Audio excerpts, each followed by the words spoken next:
My name is Sandra Nikolajevs. I am the President and Artistic Director of Chamber Music Charleston. We are a nonprofit performing arts organization that I founded in 2006. So my role is really to create these chamber music concerts and do everything in the background to make them happen smoothly, but we just bring exceptional chamber music concerts to the community here in Charleston, South Carolina.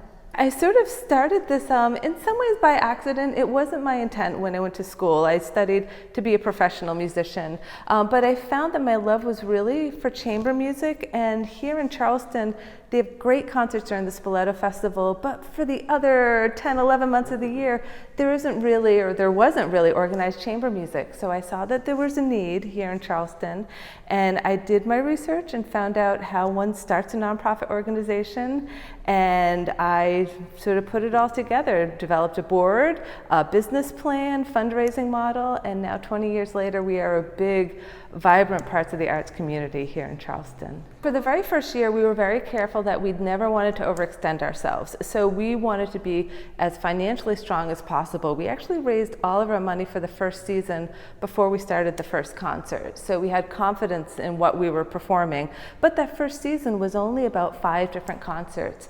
We found as we had demand for tickets and more people were asking for performances, we were able to easily scale it up because we had the confidence as we added more concerts, which would be a bigger expense for musicians and venues, that we would have that ticket income to support it. So the first probably 5 years, our whole thought was making sure ticket income covered our expenses. And then as we were an organization that was just run very responsibly, very successfully, we started attracting contributions and grants. So having the combination of the earned income with the contributed income really helped us boom. So we had a big growth spurt around our 10th anniversary. And that's when we found the contributions and grants allowed us to start bringing in great guest artists. And now looking at our 20th anniversary season coming up, everything is so strong financially. We have a whole year's worth of operating expenses in cash reserve. So we are confident we can really go out and reach these incredible guest artists and create huge, large-scale, great chamber music concerts in incredible venues and really attract that audience that we're looking for. Chamber music is a very intimate art form. You only use a handful of musicians. The best example is the string quartet.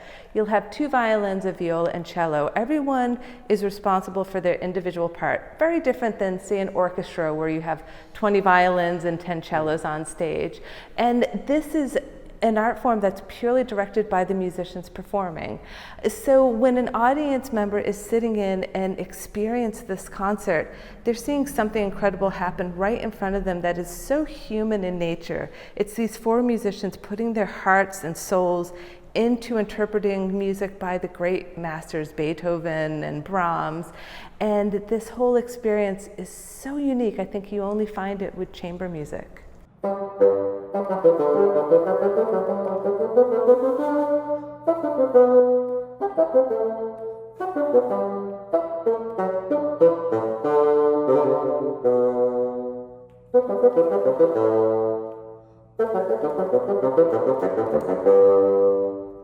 So the instrument I play is the bassoon, which is a woodwind. This is one of the sort of stranger looking instruments. This was built in 1927, so it has a historic significance.